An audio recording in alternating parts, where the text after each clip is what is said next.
अच्छा जुबैर साहब, आखिर में मुझे बताइएगा एक सियासी सवाल आपसे कि आज साबिक वजीर आजम आपके बड़े अच्छे दोस्त शाहिद खाकान भाई साहब मिले नवाज शरीफ साहब से लंदन में। मिफ्ता साहब से आपकी बड़ी अच्छी गहरी दोस्ती।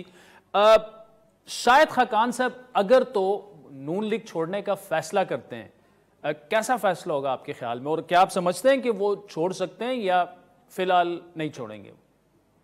देखिए, वो बिल्कुल उनकी राय मुख्तलिफ है। पीएमएलएन की जो इस वक्त जो भी बयानियां हैं उसके मुकाबले में वो समझते हैं कि उनका वो रोल नहीं है पीएमएलएन में जो जो होना चाहिए। उनके रिजर्वेशन थे मरियम नवाज के हवाले से कि जी उनके साथ वो काम नहीं कर सकेंगे जो मियां नवाज शरीफ के साथ काम कर सकते।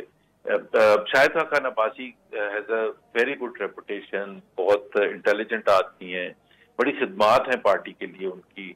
पार्टी ने भी उनको बेनिफिट किया, वजीर आजम बनाया और एक रिस्पेक्ट है उनकी पार्टी में, बल्कि अक्रॉस ऑल पॉलिटिकल पार्टी उनकी है रिस्पेक्ट है।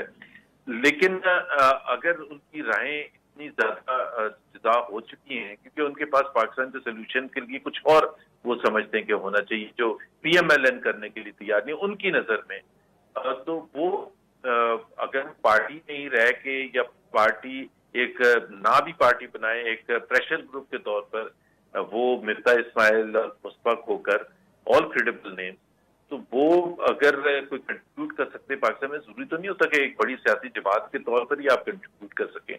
उनके पास एक प्लेटफॉर्म है मीडिया का जहां उनको बुलाया जाता है, वो अपनी आवाज पूरे पाकिस्तान से बाहर पहुंचा सकते हैं।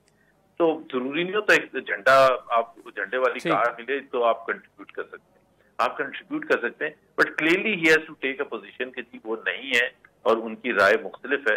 वो तो आज उन्होंने इस्तकबाल के हवाले से भी कहा है कि नहीं बिलीव करता इस्तकबाल के चक्करों में।